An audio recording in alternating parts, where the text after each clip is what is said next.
Hello and welcome to Dr. Brainwaves. I'm Dr. Susan Raschal and this is Dr. Rena Azar. And today we're going to do kind of a follow-up to the varicella vaccine. We're going to talk about chickenpox today. So please don't forget to look at or view our video on varicella vaccine. Shingles. Shingles. That's right. That's the name of it. Hashtag shingles.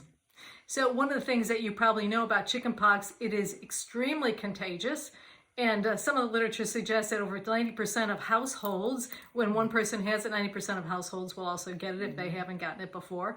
And there is a prodrome that hopefully Dr. Azar is going to talk about. But kids will frequently have a rash. But before they have the rash, they have some other symptoms. And we're going to talk more about that in one moment. Dr. Azar? So chickenpox is something a lot of younger people haven't heard much about, except in the context of their immunization, because we have an immunization now. And we do know that an immunization was indicated and necessary because chickenpox, even though most people who get chickenpox are tolerated just fine, with very few symptoms that are just passing over time, there are some people that get very sick from chickenpox.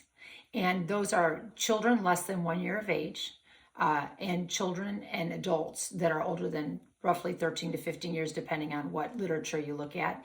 But the kind of underlying medical conditions that predispose people to getting major problems with chickenpox are, believe it or not, skin disorders, pulmonary disorders, any kind of immunocompromise, which can be an autoimmune disease or medications that you might be on for an autoimmune disease.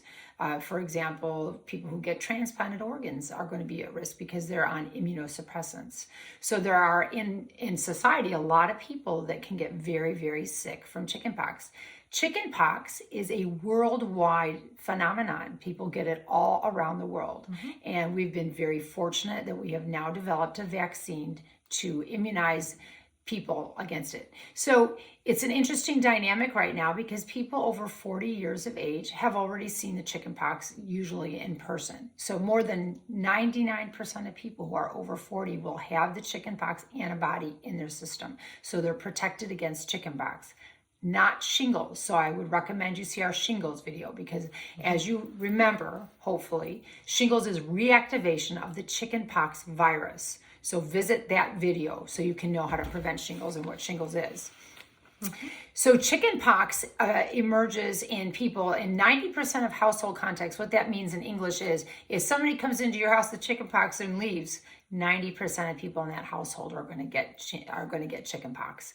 And even though it usually just causes symptoms of fever, malaise, feeling unwell, and then following that is when you get the rash. And the rash is very characteristic, and it looks like this.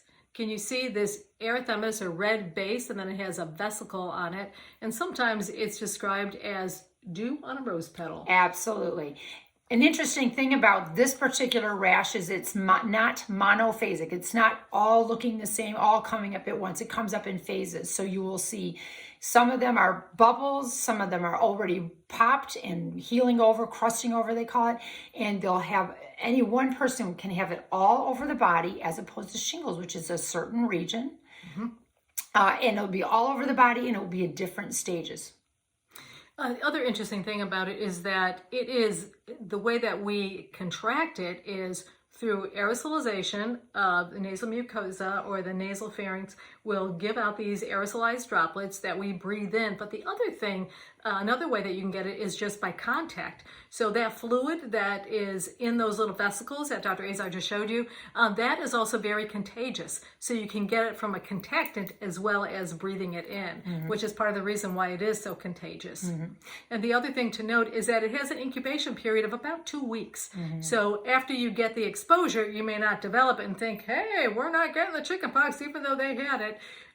But in fact, about 14 to 15 days later is when you're going to see where you're going to see the onset of symptoms followed by the rash. Absolutely.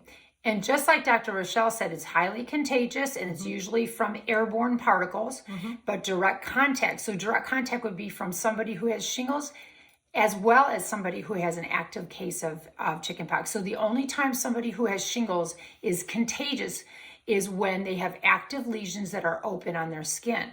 So if you have shingles, you could give somebody who hasn't had chickenpox. So, but It's you're the same not going to virus. get. Remember, it's the same virus. And Right. the virus has two specific manifestations. One is the shingles, and the other one is chickenpox. Right. But if you have shingles, you can't give shingles, right? Because shingles is reactivation of a chickenpox virus that's in the body that's already there. So interestingly enough, if you are somebody that has not seen the chickenpox virus at all, and you are worried about being immunized to prevent shingles, you actually have to get the chickenpox vaccine before you get the shingles vaccine.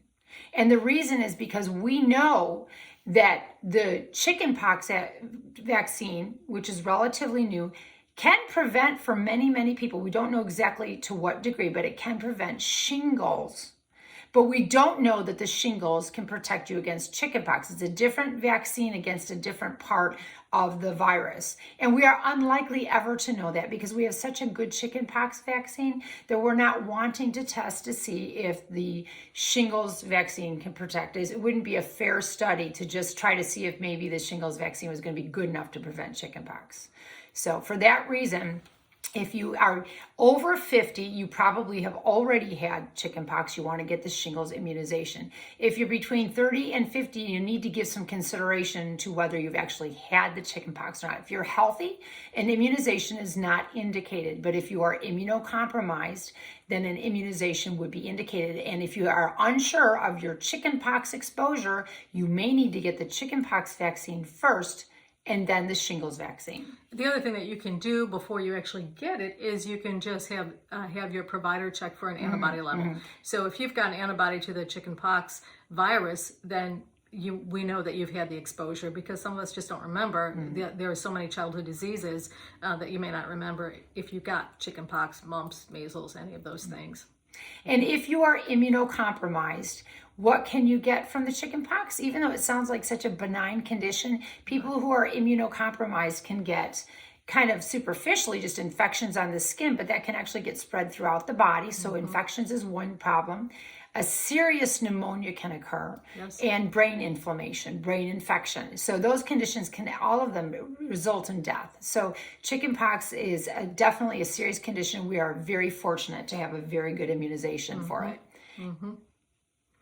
So the overview is that chickenpox, most people have had chickenpox, especially, as Dr. Azar said, over the age of 50. But if you're under the age of 50, you're not sure if you've had it, the first thing I would suggest that you do is get an antibody test to see if you've had it. And then you want to follow that up with, again, for those people that are in the right age group, you want to follow that up with the Shingrix vaccine. And also there are clear symptomology. Again, she said that the picture that you'll see if a person breaks out in the rash, it's characteristic, but it may look like it's in different stages. So that is something else to keep an eye on. Again, there's questions now because many people, children in particular, haven't gotten chickenpox, but they got the chickenpox vaccine.